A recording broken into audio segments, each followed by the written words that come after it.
لیکن بعض آیتیں ایسی آتی ہیں کہ ترجمہ تو سمجھ میں آ گیا ان کا، لیکن اس کی حقیقت کیا ہے یہ پتہ نہیں چلتا، انسان کے بس سے باہر ہے۔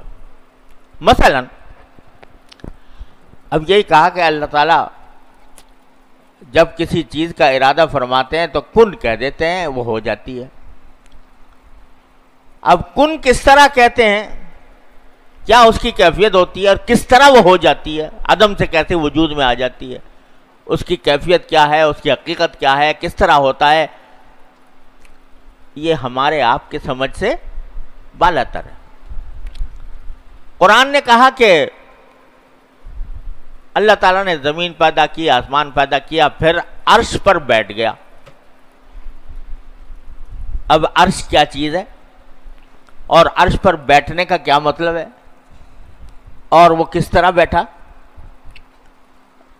وہ کوئی انسان تو ہے نہیں، کوئی جسم تو ہے نہیں، کوئی ایسی چیز تو ہے نہیں کہ وہ عرش پہ بیٹھ جائے جا کے۔ تو جو مطلب ہماری سمجھ میں آتا ہے لفظی ترجمہ کہ عرش پر بیٹھ گیا، تو لفظی ترجمہ سمجھ میں آ گیا، لیکن اس کی حقیقت کیا ہے، کیسے بیٹھا؟ آیا اس طرح بیٹھا جیسے کہ ہم اس کرسی پہ بیٹھے ہیں، زمین پہ بیٹھے ہیں؟ العیاذ باللہ، یہ تو ہو ہی نہیں سکتا، کیونکہ اللہ تبارک و تعالیٰ کی ذات اس بات سے بالکل ماورا ہے، وہ کوئی جسم نہیں ہے۔ اللہ نور السماوات والارض، تو وہ کوئی جسم نہیں ہے، وہ تو ایک ایسی حقیقت ہے کہ جس کا ادراک ہمارے آپ کی سمجھ سے باہر ہے۔ تو دل میں تو آتا ہے، سمجھ میں نہیں آتا۔ تو ایسی کچھ آیتیں ہیں جن کو متشابہات کہا جاتا ہے کہ ان کی حقیقت یہ جو میں نے کہا کہ عرش پر بیٹھا، تو عرش پر بیٹھنا کیا مطلب ہے، کس طرح بیٹھا، کیا اس کی حقیقت ہے؟ اس کو کہیں گے کہ یہ متشابہات میں سے ہے۔ ارے بھائی اس چکر میں نہ پڑو کہ وہ کس طرح بیٹھا کس طرح نہیں بیٹھا، اس کی حقیقت کیا ہے۔ تمہاری عقل محدود ہے، وہ اس کا تصور کرنے سے عاجز ہے۔ لیکن قرآن کہتا ہے اسی دعا سے پہلے کہ وَأَمَّا الَّذِينَ فِي قُلُوبِهِمْ زَيْغٌ فَيَتَّبِعُونَ مَا تَشَابَهَ مِنْهُ ابْتِغَاءَ الْفِتْنَةِ وَابْتِغَاءَ تَأْوِيلِهِ۔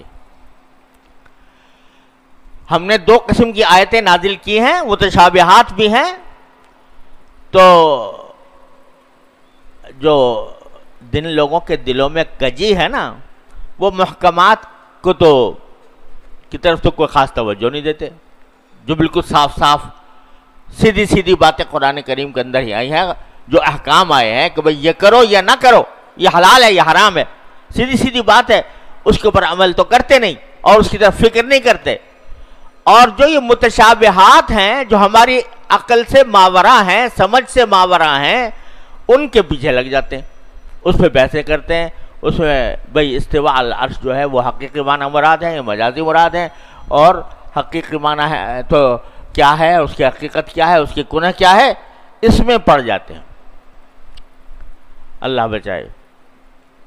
تو قرآن کہتا ہے کہ یہ لوگ اس قسم کی چیزوں میں پڑے رہتے ہیں، وہ دل میں ان کے کجی ہے۔ فی قلوبہم زیغ فیتبعون ما تشابہ منہ ابتغاء الفتنة وابتغاء تأویلہ۔ اس کا نتیجہ یہ کہ فتنہ پیدا کرتے ہیں، فتنہ پیدا کرتے ہیں۔ ایسی باتیں جن کے اوپر ایمان کا کوئی دار و مدار نہیں، نہ ان کی حقیقت معلوم ہونا ہمارے لیے کوئی ضروری ہے نہ ممکن ہے، اس کے پیچھے کیوں پڑتے ہو؟ تو قرآن یہ کہتا ہے کہ وَأَمَّا الَّذِينَ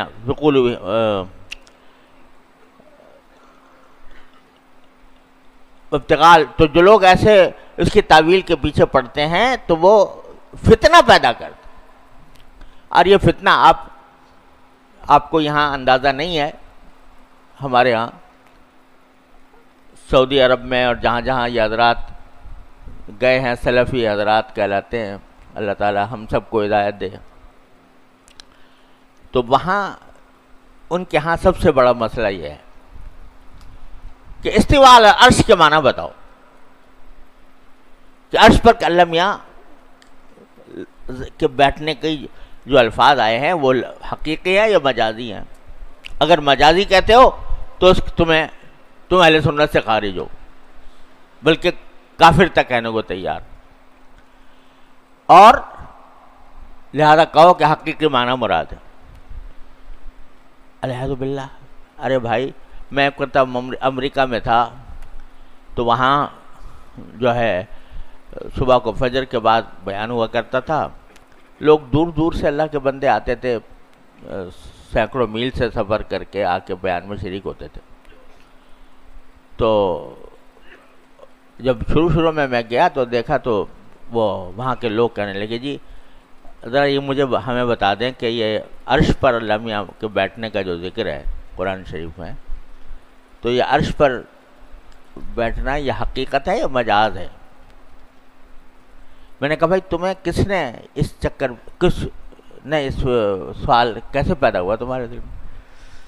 کہنے لگا جی وہ ایک صاحب آتے ہیں یہاں پر سعودی عرب سے، اور وہ آ کر ہمیں کہتے ہیں کہ بھئی عقیدہ درست کرو، پہلے نماز روزے کی بات بعد میں ہے، پہلے عقیدہ درست ہونا چاہیے.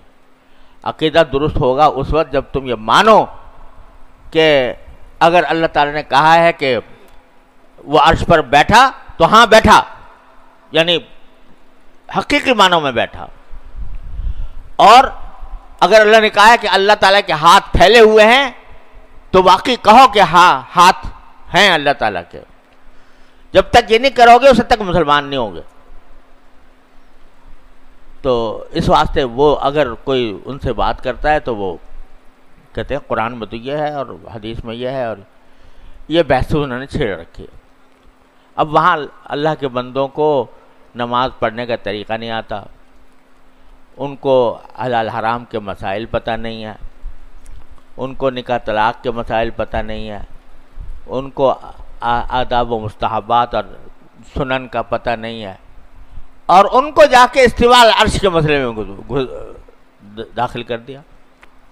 نکاح طلاق کے مسائل ان کو نہیں معلوم، حلال حرام کے مسائل معلوم نہیں. یہی سب سے زیادہ آپ کو سب سے زیادہ مسئلہ ہے کہ سب سے پہلے آپ ان کو آ کے سکھائیں کہ عرش پر بیٹھیں گے اللہ میں کیسے بیٹھیں گے. کہنے لگے جی عقیدہ ہے یہ، تو عقیدہ جو ہوتا ہے وہ عمل پر مقدم ہوتا ہے. میں نے کہا یہ ایسا عقیدہ ہے کہ جس کے بارے میں قبر میں پوچھا جائے تم سے کہ بھئی استواء العرش کے معنی کیا ہے؟ قبر میں پوچھا جائے گا، حشر میں پوچھا جائے گا. اللہ تعالیٰ وہاں جا کے پوچھیں گے تم کیا عقیدہ رکھتے تھے استواء العرش کے بارے میں؟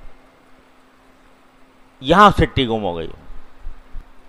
میں نے کہا بھائی یہاں ان کو سیدھی سیدھی دین کی باتیں سکھاؤ، اس بحث میں خدا کے لیے نہ ڈالو. یہ فرقہ میں بٹ جائیں گے اور سوائے فتنے کے اور کچھ نہیں ہوا. ابتغاء الفتنۃ و ابتغاء تاویلہ. تو وہ کہتے ہیں کہ نہیں جی ہمیں اس بحث میں پڑھنے کی ضرورت نہیں ہے کہ اللہ میں نے اگر یوں کہا ہے کہ حضرت موسیٰ علیہ السلام سے کہا کہ میں نے تمہاری آنکھوں میں اپنی آنکھ کے نیچے تمہاری پرورش کی میں نے، تو اب اللہ میاں کی آنکھ کیسی ہے اس بحث میں پڑھنے کی؟ میں آپ کو صحیح کہتا ہوں کہ اس پر ہزارہا صفحات سیاہ کیے گئے ہیں ان بحثوں کے اوپر. متکلمین نے اور شاعرہ نے اور ماتریدیہ نے اور اب یہ سلفیہ نے ہزارہا صفحات اس پر سیاہ ہوئے ہیں ان بحثوں کے اوپر. ہمارے ہاں بھی اس طرح کے مسئلے کھڑے ہوتے رہتے ہیں. حیات النبی کے اوپر دار و مدار ہے ایمان کا. یہ مسئلہ ہمارے ہاں تو خیر اللہ کا شکر اتنا زیادہ نہیں. پنجاب میں جا کے دیکھو یہ مارے کا تو اس کو بڑا زبردست مارے کا پھیلا ہوا ہے. تو اس میں لگے ہوئے ہیں حیات کی کنہ کیا ہے. اللہ تو نبی کریم صلی اللہ علیہ وسلم کی قبر میں حیات ہے تو کنہ کیا ہے اس کی، کس قسم کی ہے؟ وہ برزخی ہے، وہ جو کیا کہتے ہیں عنصری جسد عنصری کے ساتھ ہے یا کیا ہے؟ اس اس پر ایک طوفان کھڑا ہوا ہے. اگر پوچھو کہ بھائی اب کیا قبر میں پوچھا جائے گا کہ حیات النبی کی حقیقت کیا تھی، کچھ پوچھنے کی بات نہیں.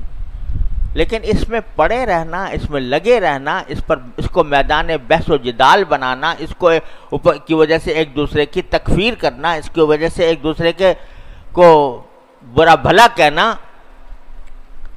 یہ دین کا مزاج نہیں ہے.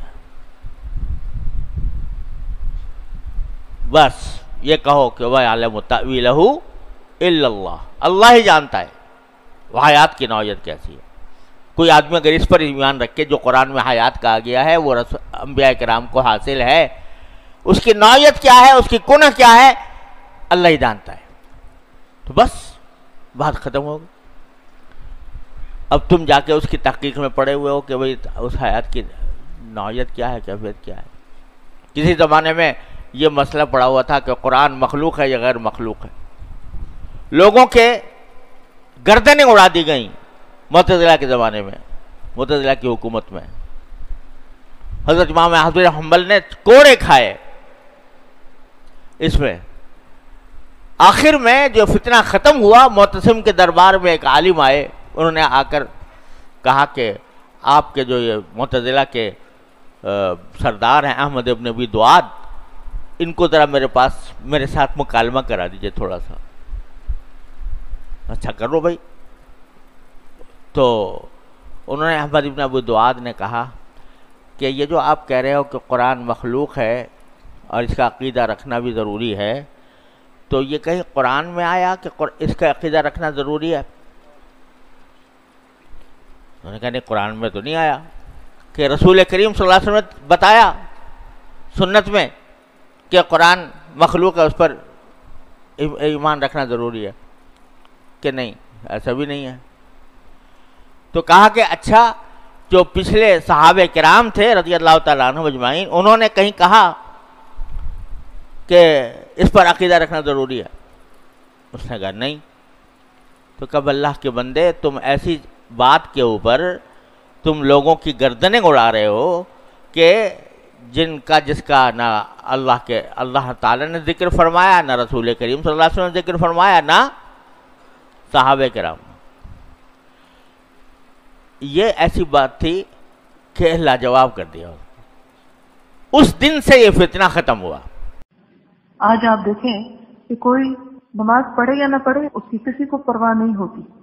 ان کو کوئی نہیں کہتا کہ آؤ نماز پڑھو، لیکن جو پڑھے اس پہ فوراً بحث شروع ہو جاتی کہ سجدہ اونچا ہے کہ نیچا ہے، ہاتھ اٹھے کہ نہیں اٹھے، آمین اونچی کہی ہے یا نیچی کہی ہے، حضور بشر تھے یا نور تھے.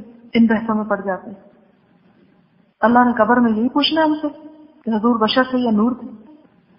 یہ سوال تو نہیں ہونے. یعنی اسلام کے اوپر کیسا وقت ہے اور ہم کن مسئلوں میں مبتلا ہیں. جزاکم اللہ احسن الجزا. اللہ سبحانہ وتعالیٰ شیخ کو جزائے خیر دے. آپ نے دور سے تشریف لائے اور انتہائی مفید کتاب و سنت اور فہم سلف صالحین کے مطابق آپ نے درس بیان کیا اتباع سنت پر. ساتھیوں کے بھی ہم شکر گزار ہیں کہ جو دور دراز سے تشریف لائے، اور دعا کرتے ہیں اللہ تعالیٰ ان باتوں پر ہم سب کو عمل کرنے کی توفیق عطا فرمائے. کچھ ضروری سوالات ہیں انہی دروس سے متعلق. آپ نے عقیدے کی کافی زیادہ اہمیت بیان کی، جبکہ پچھلے دنوں ہم نے سنا پاکستان کے ایک مفتی ہیں تقی عثمانی ان کا نام ہے، وہ امریکہ گئے تھے، وہاں کچھ داعیان سے بھی ملے جو دعوت کا کام کرتے ہیں. تو انہوں نے یہ شکایت کی کہ وہاں پر کچھ سلفی کہلانے والے لوگ موجود ہیں، تو جب دیکھو عقیدے کی بات کرتے ہیں اور پوچھتے ہیں کہ اللہ تعالیٰ کہاں ہے، عرش پہ مستوی ہے، تو انہوں نے ڈانٹ کے کہا کیا یہ قبر میں پوچھا جائے گا؟ یہ ان کو جو ہے طہارت کے مسائل نہیں آتے، نکاح طلاق کے مسائل نہیں آتے، اور سلفی بس یہ بتاتے رہتے ہیں اللہ تعالیٰ عرش پہ مستوی ہے. یہ تو کچھ اتنا اہم مسئلہ نہیں ہے. تو کیا واقعی اس مسئلے کی اتنی اہمیت ہے جو ہم بار بار ذکر کرتے ہیں؟ بسم اللہ الحمدللہ والصلاۃ والسلام علی رسول اللہ وبعد. جو کہ ایمان کے متعلق مسائل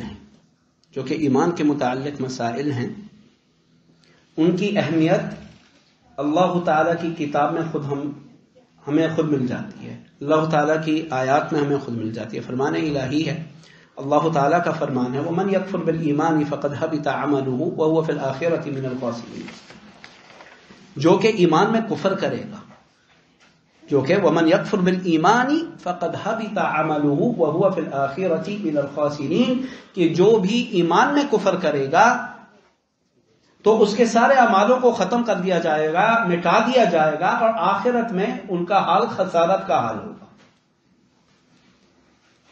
آیت کریمہ میں سورۃ البقرہ کی آیت ہے فَإِنْ آمَنُوا بِمِثْلِ مَا آمَنْتُمْ بِهِ فَقَدِ اهْتَدَوْا وَإِنْ تَوَلَّوْا فَإِنَّمَا هُمْ فِي شِقَاقٍ فَسَيَكْفِيكَهُمُ اللَّهُ وَهُوَ السَّمِيعُ الْعَلِيمُ۔ فَإِنْ آمَنُوا بِمِثْلِ مَا آمَنْتُمْ بِهِ فَقَدِ اهْتَدَوْا، اگر وہ انہی چیزوں میں ایمان لاتے ہیں جن چیزوں میں تم ایمان لا چکے ہو تو پھر ہدایت میں ہیں، تو پھر ہدایت میں ہیں۔ ان آمنوا بمثل ما آمنتم به فقد اهتدوا وان تولوا فانما هم في شقاق فسيكفيكهم الله وهو السميع العليم۔ لیکن اگر وہ ایمان کے مسائل سے وہ اپنا منہ موڑ لیتے ہیں، کہیں اور چلے جاتے ہیں، تو وہ پھر ہدایت پہ نہیں ہیں۔ تو ان کی ہدایت کی اصلیت اللہ تعالی نے اس آیت میں کس سے جوڑی؟ کس سے جوڑی؟ ایمان سے۔ ایمان سے، یعنی کس کے ایمان سے؟ صحابہ اکرام کے ایمان سے، جو کہ نبی کریم صلی اللہ علیہ وسلم کی احادیثوں سے، اللہ تعالیٰ کی کتاب کی آیتوں سے انہوں نے سیکھا۔ تو اس آیت میں، سورہ بقرہ کی آیت میں، ہدایت کی شروعات اور اصلیت ایمان پر ہے۔ اور یہ میں ابھی آ کے اس پوائنٹ کے اوپر ایک اور پوائنٹ کرتا ہوں۔ دوسری آیت، جو پہلی آیت تھی جس میں میں نے ذکر کیا تھا کہ جو کہ ایمان میں کفر کرے گا، جو کہ ایمان میں کفر کرے گا، اس کے اعمالوں کو ختم کر دیا جائے گا، یعنی کہ اعمال، نکاح کے انہوں نے کیا، طہارت کے نکاح، طہارت عمل ہے، نکاح عمل ہے، یہ سارے اعمال صرف جب قبول کیے جائیں گے جبکہ ایمان ٹھیک ہے۔ ایمان اگر درست ہے تو اعمال درست ہیں، لیکن اگر ایمان ہی درست نہیں ہے تو پھر آپ کے اعمال بھی درست نہیں ہیں۔ تو دین کو عقیدے کے بغیر، اسلامی عقائد کے بغیر قائم نہیں کیا جا سکتا۔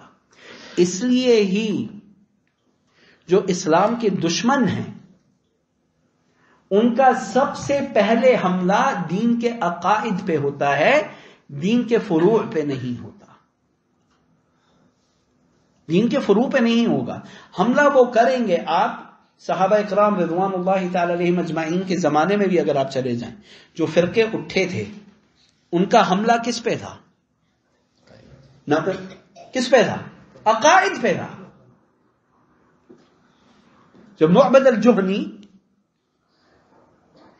اور حمید بن عبد الرحمن الحمیری، جب وہ حضرت عبداللہ بن عمر کے پاس آئے اور ذکر کرتے ہیں کہ بصرہ میں قدر کے خلاف لوگ بولنا شروع کر دیا ہے، یعنی قدر کا انکار لوگ کر رہے ہیں کہ قدر ہے ہی نہیں، قدر ہے ہی نہیں۔ تو پھر حضرت عبداللہ بن عمر رضی اللہ تعالی عنہما نے کیا کہا؟ انا بریء منہم وہم براء منی، ان سے جا کے کہہ دینا میں ان سے دور، وہ مجھ سے دور۔ یہ عقیدے پہ حملہ تھا، یہ عقیدے پہ حملہ تھا، اللہ تعالیٰ کی قدر پہ حملہ تھا۔ ایسے ہی خوارج نے اللہ تعالیٰ کی رحمت کی صفت پہ حملہ کیا، انہوں نے کوشش کی کہ اللہ کی رحمت کو وہ محدود کر دیں، کہ اللہ تعالیٰ کی رحمت گناہ کبیرہ کرنے والے کے لیے نہیں۔ یہ بھی ان کا حملہ کن پہ تھا؟ عقیدے پہ تھا۔ پھر آئی مرجئہ یا جبریہ، جنہوں نے اللہ تعالی کی عدالت پہ، عدل پہ حملہ کیا کہ اللہ کے یہاں انصاف نہیں۔ یہ ان سب کا حملہ عقیدے پہ تھا۔ ایسے ہی کئی فرقوں میں یہ سوچ بھی اٹھی کہ انکار کیا جائے اللہ تعالی کے علو، یعنی کہ اللہ تعالی اپنی مخلوق سے ہٹا ہوا، اپنی مخلوق کے اوپر عرش کے اوپر قائم ہے اور یا استوا کیا ہوا ہے. انہوں نے اس پہ بھی انکار کیا، جبکہ یہ قرآن کریم کی جہاں تک مجھے یاد ہے تقریباً 20 آیتوں میں اس کا ذکر ہے. الرحمن علی العرش استوى، 7 آیتوں. تو عقیدے پہ حملہ اسلام کی اصل پہ حملہ ہے. عقیدے پہ حملہ اسلام کے اصل پہ حملہ ہے. ایسے تو آپ سے قبر میں اللہ کی قدر کا بھی نہیں پوچھا جائے گا. ایسے تو آپ سے اللہ کی قبر میں فرشتوں کا بھی نہیں پوچھا جائے گا. اللہ کی جو سابق کتابیں ہیں ان کا بھی نہیں پوچھا جائے گا. تو کیا ایسے تو قبر میں نکاح کا بھی نہیں پوچھا جائے گا؟ یعنی کہ اس زندگی میں صرف اسے اہمیت ہے جو کہ قبر میں پوچھا جائے گا. قبر میں جو پوچھا جائے گا وہ 3 سوال ہوں گے جس کے تحت سارا علم آ جاتا ہے. پورا دین ان 3 چیزوں کے تحت ہے. پہلا یہ کہ تمہارا دین کیا ہے، دوسرا یہ کہ تمہارا رب کون ہے، تیسرا یہ کہ تمہارا نبی کون ہے. تو میں ان محترم سے میں کہتا ہوں کہ جس کے بارے میں پوچھا جائے گا، جس کی سنت کے بارے میں پوچھا جائے گا، انہی کی سنت میں ہمیں اللہ تعالی کا صفت العلو ملتا ہے. تو ایسی کیا کامیابی، ایسا یعنی یہ کون لوگ ہیں جو اللہ تعالیٰ کو، اللہ کے رسول کو نبی بھی مانے لیکن اللہ تعالیٰ کے رسول کی بات کو بھی رد کر دیں. اللہ تعالیٰ کو اپنا رب بھی مانے لیکن اللہ کی آیتوں کو قبول نہ کریں. یہ دوسرا مسئلہ. تیسرا مسئلہ،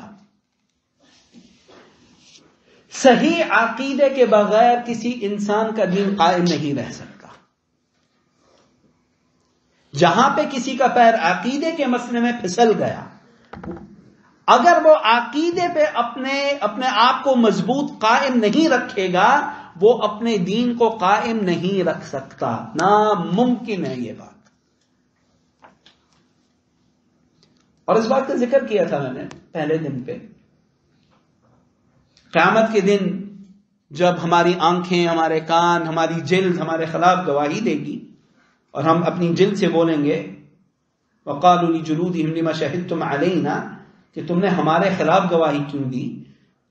وہ کہیں گی وَذَلِكُمْ ظَنُّكُمُ الَّذِي ظَنَنْتُمْ بِرَبِّكُمْ أَرْضَاكُمْ فَأَصْبَحْتُمْ مِنَ الْخَاسِرِينَ، کہ تمہارا جو سوچ تھی تمہارے رب کے بارے میں، جو تمہارا عقیدہ تھا تمہارے رب کے بارے میں، اسی نے تمہیں گمراہ کر دیا. اسی نے تم نے گمراہ کر دیا. یہ یار میرا تیسرا پوائنٹ. چوتھا پوائنٹ، آیت کریمہ میں سورۃ البقرہ کی آیت ہے کہ اللہ تعالیٰ نے منع کیا وَلَا تَتَّبِعُوا خُطُوَاتِ الشَّيْطَانِ إِنَّهُ لَكُمْ عَدُوٌّ مُّبِينٌ إِنَّمَا يَأْمُرُكُم بِالسُّوءِ وَالْفَحْشَاءِ وَأَن تَقُولُوا عَلَى اللَّهِ مَا لَا تَعْلَمُونَ. شیطان کیا چاہتا ہے؟ اللہ تعالیٰ نے منع کیا وَلَا تَتَّبِعُوا خُطُوَاتِ الشَّيْطَانِ، شیطان کے قدموں پر مت چلو، یعنی شیطان کے راستے پہ مت چلو. وَلَا تَتَّبِعُوا خُطُوَاتِ الشَّيْطَانِ إِنَّهُ لَكُمْ عَدُوٌّ مُّبِينٌ، بے شک وہ تمہارے لیے ایک کھلا دشمن ہے. انما یأمرکم بالسوء، وہ تمہیں حکم دیتا ہے برائیوں کا. انما یأمرکم بالسوء والفحشاء، اور فواحشات کا. وان تقولوا علی اللہ ما لا تعلمون، اور کہ اللہ تعالی کی ذات کے بارے میں تم ایسی باتیں کرو جو کہ تم جانتے نہیں. تو یہ ایک شیطانی راستہ ہے. کیا شیطانی راستے کو بند نہیں کیا جائے؟ لوگوں کو نصیحت نہیں کی جائے کہ اللہ تعالیٰ کی صفتیں، اللہ تعالیٰ کے نام جو کہ اللہ کی کتاب میں ہمیں ملتے ہیں، نبی کریم صلی اللہ علیہ وسلم کی سنت میں موجود ہیں، جن کے بارے میں صحابہ اکرام رضوان اللہ تعالی علیہم اجمعین نے رد نہیں کیا، انہیں قبول کیا، ان کی تلاوت کی، ان کا ذکر کیا، اپنے دین کو اس پہ مبنی کیا. آج لوگ آ کے اسے جھٹلاتے ہیں، کہتے ہیں کہ یہ اہم نہیں، کہتے ہیں کہ اس زمانے میں ان چیزوں کے بارے میں بات کرنا لازم نہیں. ہم آپ کے طور طریقے سمجھیں کہ ہم صحابہ اکرام کے، ہم آپ کا راستہ پکڑیں کہ ہم ابو بکر کا راستہ پکڑیں. پانچویں بات ہو گئی نا جی. پانچویں بات، آپ ان ساری کتابوں کو دیکھیں کہ جیسے ہی بدعات یعنی عقائد میں بدعات جیسے ہی دین میں داخل ہونے لگے، اس لیے کہ جب دوسری قومیں دین میں داخل ہونے لگیں، انہوں نے اپنے پہلے والے خیالات مکمل طور پہ نہیں چھوڑے، ان کے ذہنوں میں رہ گئے، انہوں نے وہ خیالات اپنے ساتھ رکھے. تو جب دین میں داخل ہوتے تھے وہ ان خیالات کو اسلامی تعلیمات کے ساتھ ملا کے نئے عقائد پیش کرتے تھے. تو علماء اہل سنت یعنی علماء اہل حدیث نے کتابیں لکھنی شروع کر دیں کہ عقیدت اسلام کا بیان اور تصحیح لوگوں کے سامنے پیش کی جائے، لوگوں کے سامنے پیش کی جائے. صحابہ اکرام تو کر رہے تھے. عبداللہ بن عمر رضی اللہ تعالی عنہ کی روایت دے دی ہے میں نے، جو کہ صحیح البخاری میں بلکہ صحیح مسلم میں سب سے پہلی روایت ہے. ایسی ہی روایت عبداللہ بن عباس پہ ہے کہ عبداللہ بن عباس رضی اللہ تعالی عنہما وہ مکہ میں زمزم کے پاس کھڑے ہوئے تھے، جب کہ آ کے کسی نے ذکر کیا کہ وہ تو قدر کا انکار کر رہے ہیں. حضرت عبداللہ بن عباس کو تعجب نہیں ہوا، انہوں نے کہا کر لیا انکار، معلوم تھا کہ ہوگا. اور یہی تابعین کا طریقہ تھا، یہ بھی اتباع تابعین کا طریقہ تھا. لیکن جب کتابوں کو جمع یعنی کتابوں کو علم کو کتابوں میں جمع کرنا شروع کیا تو ائمت الاسلام یعنی جو اسلام کے امام تھے، ائمہ تھے، انہوں نے عقیدے کی تصحیح کرنی شروع کی. آپ امام احمد بن حنبل رحمت اللہ تعالی علیہ کی کتاب دیکھیں اصول السنہ، اس میں اس بات کا ذکر ہے. آپ کتاب دیکھیں حضرت امام احمد بن حنبل کے بیٹے کی، عبداللہ بن احمد بن حنبل، کتاب السنہ، اس میں بھی سنت اور عقیدت کا بیان ہے. امام البربہاری کی شرح السنہ، اس میں بھی عقیدت کا بیان ہے. ابن مندہ عقیدت کا بیان ہے.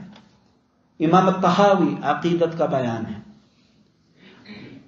ایسی سینکڑوں کتابیں، بہت سی کتابیں جو کہ ہم ذکر کر کے تھک جائیں.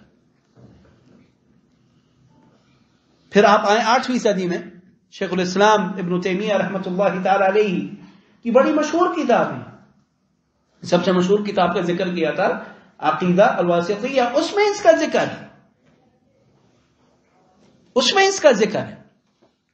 تو یہ 5 اور چھٹا پوائنٹ اس سوال کے اوپر، چھٹا پوائنٹ اور آخری پوائنٹ اس سوال پہ،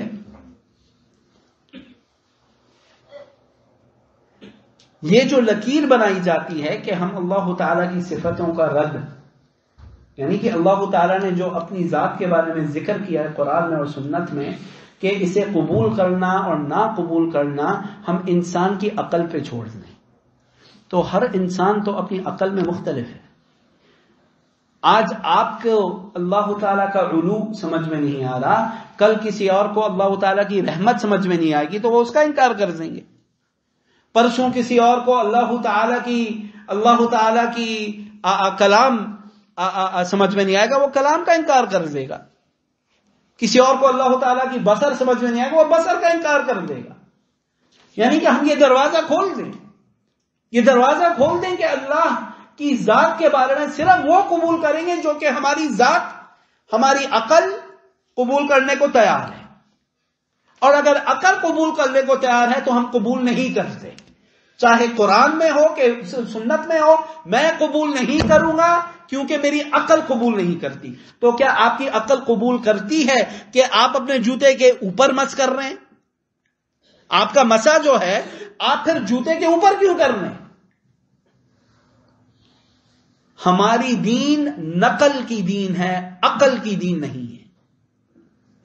بے شک اللہ تعالیٰ نے ہمیں عقل دی، لیکن امام شاطبی رحمت اللہ تعالی علیہ انہوں نے ذکر کیا ان للعقول حدا تدرک فیہ لا تتعداہ. امام شاطبی کا قول ہے کہ آپ کی عقل محدود ہے، آپ کی عقل محدود ہے، وہ ہر چیز کو نہیں سمجھ سکتی. نہ ہی اللہ تعالی کی صفتوں کو کی حقیقت کو سمجھنا آپ کے اوپر واجب ہے. اسے اللہ تعالی نے حقیقت کا بیان نہیں کیا کہ اللہ تعالی کی علو کی کیا کیفیت تھی، وہ تو حقیقت ہے اس کی، وہ ہمارے لیے بیان نہیں کی گئی ہے. تو یہ ایک بڑے خطرناک اقوال ہوتے ہیں اور اللہ تعالیٰ کی کتاب اور اللہ تعالیٰ کی رسول کی سنت کے مخالف ہیں. اور اگر آپ تاریخ دیکھیں، علماء کرام کا جد و جہد دیکھیں اس فن میں کہ اسلام کے عقیدوں کو قائم رکھا جائے اور قرآن اور سنت کے مطابق رکھا جائے، یہ ان کی بات اس کے بھی مخالف ہے. اور ان کا یہ ایک بات ایسے پیش کرتے ہیں جیسے کہ ہماری مسجدوں میں، ہمارے مدارس میں، ہمارے مراکز میں 24 گھنٹے صرف اسی ٹاپک پہ بات ہو رہی ہے. ہماری مسجدوں میں الحمدللہ تعالی تفسیر کے بھی دروس ہوتے ہیں، اخلاقیات پہ بھی دروس ہوتے ہیں، احادیث پہ بھی دروس ہوتے ہیں، عبادات پہ بھی دروس ہوتے ہیں، لغت پہ بھی دروس ہوتے ہیں. لیکن جہاں پہ ہم دیکھ رہے ہیں کہ قوم میں اللہ تعالیٰ کی صفتوں کا انکار کیا جا رہا ہے، اللہ تعالیٰ کی صفتوں کو بدلا جا رہا ہے، اللہ تعالیٰ کی صفتوں کو کے مطلب کو ہٹایا جا رہا ہے، وہاں پہ واجب ہے. کیوں؟ اس لیے اس دروازے کو کھول کے آپ شرک اور کفر کا دروازہ کھول رہے ہیں. الامام ابن قیم رحمۃ اللہ تعالی علیہ کا فرمان ہے اصل الشرک والکفر القول علی اللہ بلا علم. شرک اور کفر کی اصلیت یہ ہے کہ آپ اللہ تعالی کی ذات کے بارے میں کوئی ایسی بات کریں جس کی کوئی دلیل نہ ہو. تو یہ بات غلط ہے. یہ بات پہلی بات غلط ہے کہ ہماری مسجدوں میں صرف اسی ٹاپک پہ بات ہوتی ہے. پہلی بات یہ. دوسری بات یہ بات غلط ہے کہ اس ٹاپک پہ بات کرنے کی ضرورت نہیں ہے. بے شک ضرورت ہے. اسے آج وہ ایک چیز کا انکار کر رہے ہیں، کل وہ دوسری چیز کا انکار کریں گے، اور پھر جہمیہ کی طرف ایک دن ایسا آئے گا کہ اللہ تعالی کی صفت صرف انکار ہوگی. اللہ تعالی کوئی آ کے ہم سے پوچھے کہ تمہارا رب کون ہے، ہم کیا بولیں گے؟ قل هو اللہ احد اللہ الصمد لم یلد ولم یولد ولم یکن له کفوا احد. ہم اللہ تعالی کے نام لے کے اللہ کا تعارف کروائیں گے، اللہ تعالیٰ کے افعال، اللہ تعالیٰ کی صفتیں. آپ ان لوگوں کے پاس جائیں، پوچھیں کہ تمہارا رب کون ہے، وہ بولیں گے ہمارا رب یہ نہیں، ہمارا رب یہ نہیں، ہمارا رب یہ نہیں. صرف ان کے پاس نفی ہے، صرف ان کے پاس نفی ہے. تو انہوں نے عقیدہ ہٹا دیا جو کہ اسلام کی اصلیت ہے. اور ایسے اقوال خطرناک ہوتے ہیں. اور ایسی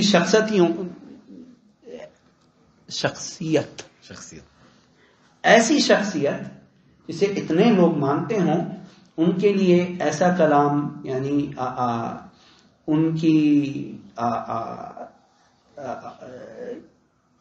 اٹس ناٹ فٹنگ، زیب نہیں دیتا کہ وہ ایسے کلام کو لائیں جو کہ قرآن اور سنت کے کھلا مخالف، اور اللہ تعالیٰ بہتر جانتا ہے.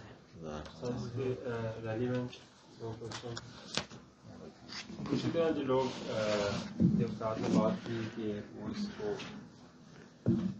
یعنی کہ اللہ کی جو استوا ہے جی وہ عقیدہ اور یہ چیزیں جب ہم مینشن کرتے ہیں تو اس طرح لوگ یہ کہتے ہیں کہ یہ نور و بشر اور علم الغیب جو نبی صلی اللہ علیہ وسلم کی تعلیم سے یہ سفیہ کا جو عقیدہ ہے، تو اس کا بھی قبر میں یعنی کہ یہ پوچھا نہیں جائے گا، تو اس کو باعث تفرق بنانا یہ مراد ہاشمی کہتے ہیں اللہ تعالیٰ. ہاں، کیا یہ بھی ہمارے عقیدے ایمان میں آتا ہے؟ میری سب سے پہلی اگر یہ واقعی میں فرحت ہاشمی کی بات ہے، میری سب سے پہلی نصیحت یہ ہوگی کہ میں اپنی بہنوں سے بولوں کہ فرحت ہاشمی کی دروس محاورات سے دور رہنا بہتر ہے. بہتر نہیں ہے بلکہ واجب ہے. میں بولوں گا کہ واجب ہے ان کے دروس سے دور رہنا. اور کہ بے شک اگر آپ ان کے تعلقات دیکھیں اور کن کے ساتھ ان کے تعلقات ہیں، ذاکر نائک کے ساتھ اور ان لوگوں کے ساتھ، کہ آپ ہو سکتا ہے کہ وہ اپنی بدفہمی اور اپنی بدعات کو چھپا سکیں، لیکن ان کے تعلقات وہ نہیں چھپا سکتی. ان کے تعلقات سے ہمیں پتہ چلتا ہے کہ ان کی اصلیت کیا ہے. پہلی یہ بات. دوسری یہ بات کہ یہ ان چیزوں کو تفرق کا باعث نہیں بنانا چاہیے. یہ جو مسئلے مسائل ہیں نبی کریم صلی اللہ علیہ وسلم کی ذات کے بارے میں، جہاں پہ نبی کریم صلی اللہ علیہ وسلم کو ایسی صفتیں دی جاتی ہیں جس سے اللہ تعالی سے مستوی کیا جاتا ہے نبی کریم کو، یا پھر وہ دروازہ کھول دیا جاتا ہے، اس لیے ہی ان اقوال کے قائل جو ہیں آپ کو ان میں شرکیات ملیں گی. کیوں؟ بریلویوں میں، ان لوگوں میں یہ شرکیات کیوں ملتی ہیں؟ اس لیے ان کا عقیدہ خراب ہے. ان کا عقیدہ یہ ہے کہ اللہ سبحانہ و تعالی نے نبی کریم صلی اللہ علیہ وسلم کو اپنے نور سے بنایا.